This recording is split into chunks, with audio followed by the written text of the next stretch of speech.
Good morning students. आज का जो हमारा टॉपिक रहेगा 9th क्लास में भारत भौतिक स्वरूप में बाबर, तराई, खादर, बांगर, ये सारी जो उत्तरी मैदान में या तटीय मैदान में जो मृदा पाई जाती है क्षेत्र के आधार पर बाबर, तराई, खादर, बांगर, ये चारों हम देखेंगे आज क्या चीज़ें हैं। तो सबसे पहले हमें एक डायग्राम बनाना पड़ेगा यहाँ पर पर्वतीय क्षेत्र का, क्योंकि नदियाँ जो पर्वतों से निकलती है, ठीक है, ये लीजिए और ठीक है। तो इसमें देखेंगे बाबर है वो यहाँ पर पाया जाता है, यहाँ पर जो नदियाँ यहाँ पर आती है, ठीक है, मिट्टी अपने साथ में निक्षेप करती जाती है, तो बाबर यहाँ पर है या फिर यहाँ की मिट्टी है उसको कहा जाता है, ठीक है। तराई यहाँ पर है या फिर यहाँ की मिट्टी को कहा जाता है। तो अलग अलग इनके नाम रखे गए हैं। और अगर देखा जाए तो सबसे पहले आपका आएगा यहाँ बाबर। बाबर पर्वतीय क्षेत्रों से जब नदियाँ निकलती है तो अपने साथ में क्या लेकर आती है? कंकड़ पत्थर लेकर आती है। इन क्षेत्रों में क्या होता है? जमाव होता है, ठीक है। यहाँ से नदियाँ निकली और अपने साथ में क्या लेकर आई? कंकड़ पत्थर लेकर आई। इसको जो ये मिट्टियों का जमाव हुआ, निक्षेप हुआ, इसे क्या कह दिया? बाबर, ठीक है। उसके बाद में जब नदी आगे बढ़ती है, ठीक है, तो आगे अपने साथ में जब यहाँ पर मिट्टी का निक्षेप होता है, जो नीचे भाग होते हैं जहाँ पर मिट्टी जमाव थोड़ा सा धरातल थोड़ा सा नीचा होता है, तो यहाँ पर जो मिट्टी आती है उसे कहा है तराई, यानी नदी के उद्गम स्थल से काफी दूरी पर हो गया, ठीक है। इसके बाद में जब देखा जाए, इससे आगे जब मिट्टी जाएगी, यानी यहाँ जो मिट्टी का जमाव हुआ, ये बड़े बड़े कंकर थे, यहाँ आकर मिट्टी आपस में बीच में चलते रास्ते के अंदर क्या हुआ? एक दूसरे से टकरा के टूट के थोड़ी सी इनका आकार वो छोटा हो गया, ठीक है। इसके बाद में आगे चलेगी तो यहाँ पर जो निक्षेप होता है नदी के समतल या मैदानी भाग के आसपास इर्द गिर्द, मैदानी भाग में नदी ने प्रवेश कर लिया है, ठीक है। ये मैदानी भाग समझ सकते हो आप। तो ये नदी है, तो यहाँ पर क्या है? जब ये निक्षेप होता है मैदानी भाग में, समतल मैदान है, ठीक है, कोई उबड़ खाबड़ भूमि नहीं है अगर देखा जाए, तो इसे कहा है खादर, ठीक है। इसका नाम क्या है? खादर। और अब जो यहाँ पर जो कण आए मिट्टी के, वो इनसे थोड़े छोटे हो गए, ठीक है। इनका आकार, क्योंकि इतने किलोमीटर दूरी तय करके आए हैं तो आपस में टकराए हैं, सन्नी घर्षण कहा जाता है उनको, तो जिसके कारण अब मिट्टी का जमाव यहाँ हो गया, ठीक है। ये कण थोड़े बारीक हो गए। तो इस प्रकार जो ये मिट्टी का कुछ किलोमीटर दूर जाकर ये निक्षेप होता है उसे खादर के दिए मैदानी भाग में। फिर आगे नदी बढ़ती है, फिर आगे, ठीक है, जो आगे जमाव होता है, इससे अब दूर नदी का जो किनारा है, यहाँ पर तो क्या है आसपास नजदीक में तो खादर होगी, उससे दूर जो नदी कई बार क्या होती है, अधिक पानी आता है बरसात के मौसम में, तो नदी अपने काफी दूर क्षेत्र में जाकर निक्षेप करती है, ठीक है। उसे नाम दिया गया है बांगर, ठीक है। तो अब नदी के तट से काफी दूर है, तो यहाँ सोचो कि मिट्टी है वो प्रत्येक वर्ष यहाँ पर जमाव नहीं होता, ये कभी कभी जमाव होता है, इसे बांगर नाम दिया गया है, ठीक है, बांगर। तो अब हम एक एक करके इनकी परिभाषाएं देखेंगे। सबसे पहले हम लेते हैं बाबर। बाबर में क्या होता है? बाबर आपका ये है नदी के नजदीक का बाबर। बाबर नदियां दिखाई नहीं देती है। अब यहाँ पर क्या, बाबर में नदियां दिखाई नहीं देती क्योंकि पर्वतीय क्षेत्र का कुछ बड़े बड़े कंकड़ पत्थर होते हैं, वो मिट्टी के साथ में यहाँ आ जाते हैं, और जो नदी होती है वो कई धाराओं में यहाँ से निकलती है, तो जो बड़े बड़े कंकर होते हैं उनके नीचे से पानी है वो रिसकता जाता है, तो पानी कम दिखाई देता है, यानी बाबर में नदियां दिखाई नहीं देती। अब मैं शॉर्टकट में लिख रहा हूँ, थोड़ा सा इनको सही तरीके से लिख लेना। तो बाबर में क्या है, नदियां दिखाई नहीं देती, ठीक है। और अगर देखा जाए तो यह क्षेत्र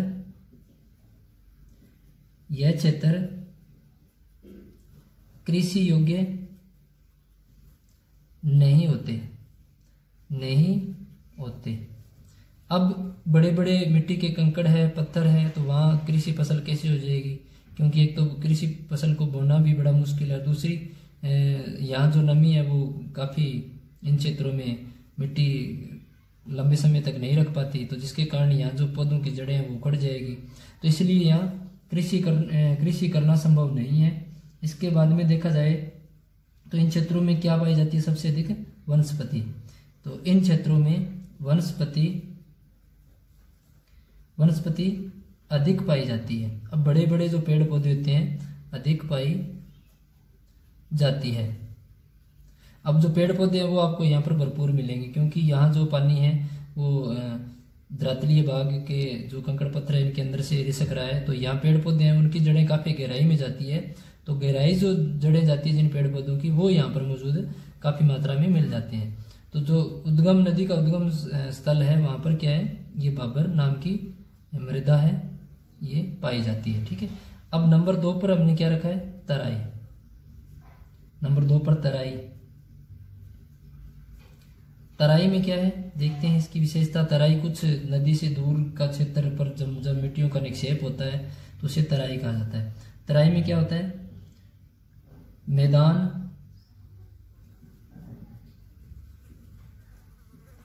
मैदानी भाग होता है, ठीक है, और मैदानी भाग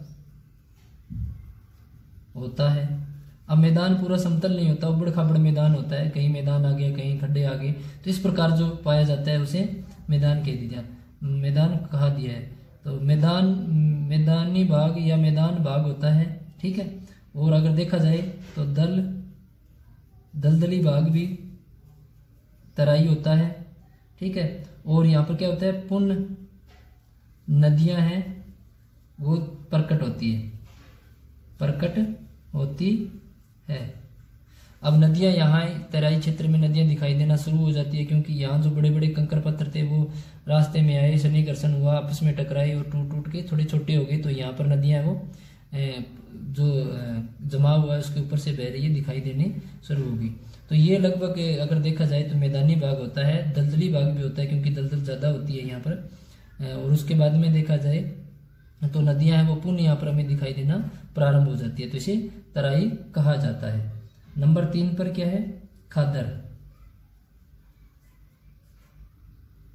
अब खादर में क्या है, खादर में देखो कि खादर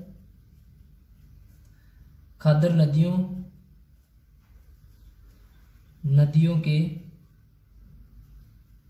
तल के बराबर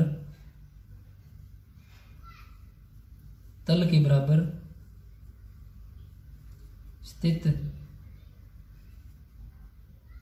होते हैं।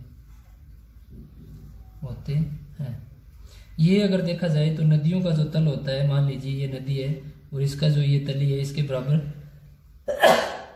होते हैं, ठीक है। इनकी जो ऊंचाई होती है वो नदियों से काफ़ी नज़दीक में ही होती है, ऊंचाई अधिक नहीं होती इन मैदानों की। नदी का जो तल होता है, जो अपना तली होती है, उसके बिल्कुल ये समतल होते हैं। और उसके बाद में देखा जाए तल के बराबर होते हैं। प्रति वर्ष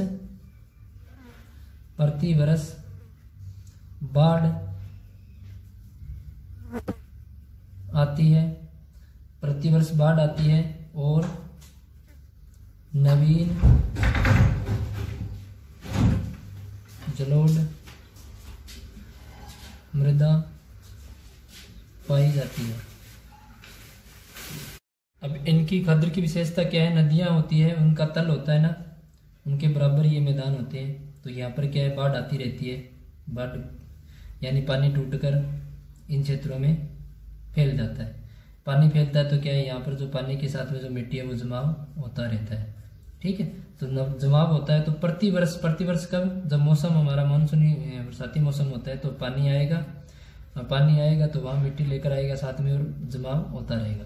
ठीक है, तो ये नवीन जलोढ़, इसे नवीन जलोढ़ भी कहा जाता है, पाई जाती है। ठीक है, यह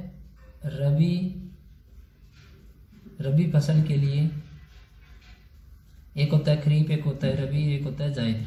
तो ये जो जायद होता है वो बीच का मौसम होता है। ये रबी और खरीफ में देखा जाए तो रबी फसल के लिए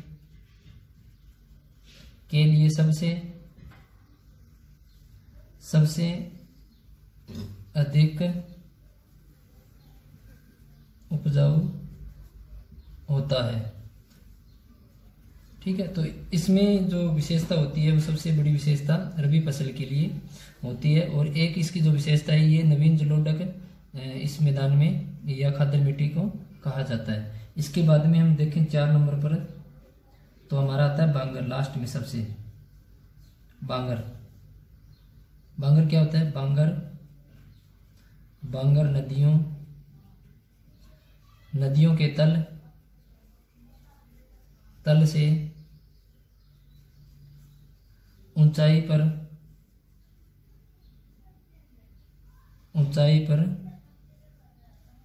होते हैं। ठीक है, अब आपको यह समझना है कि यहाँ जो ये था, यहाँ पर नदियों का पानी बिखर रहा था, प्रतिवर्ष यहाँ आता है, क्योंकि ये नदियों के तल के बराबर होते हैं। अब क्या है, ये जो मैदान है, ये नदी है, तो इससे ऊंचाई पर होते हैं, काफी इनकी ऊंचाई अधिक होती है। ऊंचाई क्यों होती है? क्योंकि आप देख लीजिए, जहाँ पर नदी का पानी जाता है वहाँ जो मिट्टी का कटाव होता रहता है, नदी अपने तल के समतल कटाव करती रहती है। परंतु जब मिट्टी आगे देखोगे आप, जहाँ पर पानी काफी मुश्किल से पहुंच पाता है, तो वहाँ मिट्टी का एक ढेर सा लग जाता है। और वहाँ पानी है वो कभी कभी 2 साल 3 साल या अधिक पानी आता है या अधिक बरसात होती है, या उन क्षेत्रों में फिर मिट्टी है वो काफी समय के बाद में बिछाव होता है।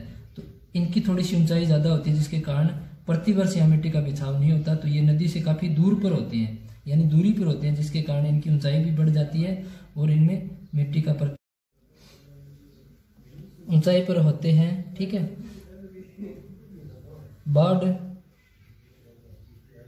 बाढ़ का पानी नहीं पहुंचता, प्रतिवर्ष यहाँ बाढ़ का पानी वो नहीं पहुंच पाता। इसके बाद में देखा जाए पहुंचता। ठीक है, यह प्राचीन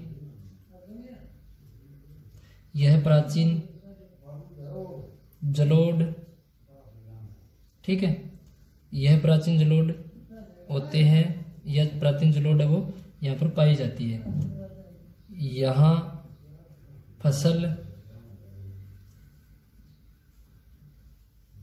खरीफ की सर्वाधिक होती है। अब ये खरीफ की फसल के लिए बहुत ही उत्तम मृदा मानी जाती है, इसे प्राचीन जलोढ़ के नाम से भी जाना जाता है। ठीक है, तो एक बार और देख लेते हैं, बाबर, तराई, खादर, बांगर।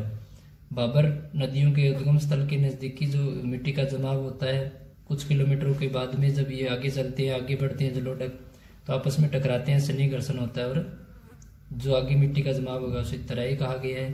ठीक है, इसके बाद में खादर, नदी का जो तल होता है उसके बराबर ये मैदान होते हैं। ठीक है, तो वहाँ पर ये मिट्टी के कण और बारीक हो जाते हैं, रबी फसल के लिए उत्तम है। बांगर, ये नदी किनारे से काफी दूर, और खादर है, उसके जो अगला जो क्षेत्र होता है, अगला पड़ाव होता है, मिट्टी का जमाव होता है, उसे हम बांगर के नाम से जानते हैं। ये सर्वाधिक जो फसल की जाती है इसमें वो होती है खरीफ की फसल। ठीक है, तो इस प्रकार आपका ये टॉपिक कंप्लीट।